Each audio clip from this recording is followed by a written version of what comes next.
در یکی از آن روزها عیسی برای دعا به کوه برآمد و تمام شب به خدا دعا کرد. وقتی که روز شد، شاگردانش را به نزدش جیغ زده از میانشان 12 نفر را انتخاب کرد، با آنها را فرستاده نامید که اینهایند: شمعون که عیسی او را پتروس نامید و برادر شمعون اندریاس، یعقوب و یوحنا، فیلیپوس و بارتلما، متی و توما، یعقوب پسر حلفای و شمعون که به او لقب وطن دوست را گذاشته بودند، یهودای پسر یعقوب و یهودای اسخریوتی که عاقبت خیانتکار می شود.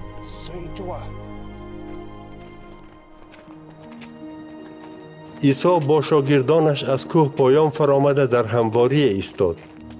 شماره زیادی پیروانش و مردم بسیاری از تمام گرد و اطراف سرزمین یهودیه، از اورشلیم، از ناحیه های سور و سیدون نزد بحر جمع آمدند تا که عیسی را بشنوند و از بیماری هایشان شفا یابند.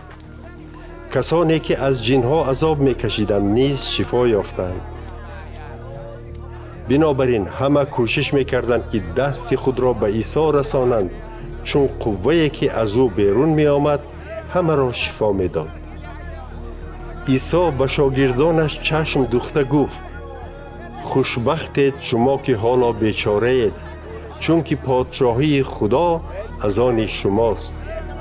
خوشبختید شما که حالا گرسنه اید، چون که سیر خواهید شد. خوشبختید شما که حالا گریه میکنید، زیرا خندان خواهید شد.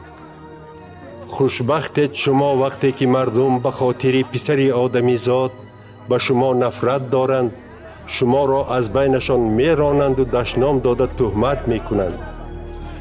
در آن روز شادی کنید و از خرسندی رقص کنید و دانید که خدا در آسمان برایتان مکافات کلان دارد. اجداد گذشته این مردم با پیغمبران همین طور رفتار میکردند. لیکن وای بر حال شما ای ثروتمندان، زیرا تنها در این دنیا خرسندی میکنید. وای بر حال شما که حالا سیر هستید، چون که گرسنه خواهید ماند. وای بر حال شما که حالا میخندید، زیرا گریان و نالان خواهید شد. وای بر حال شما وقتی که همه شما را تعریف و توصیف میکنند، چون که اجدادان این آدمان نیز با پیغمبرانی بر دروغ همین طور رفتار میکردند.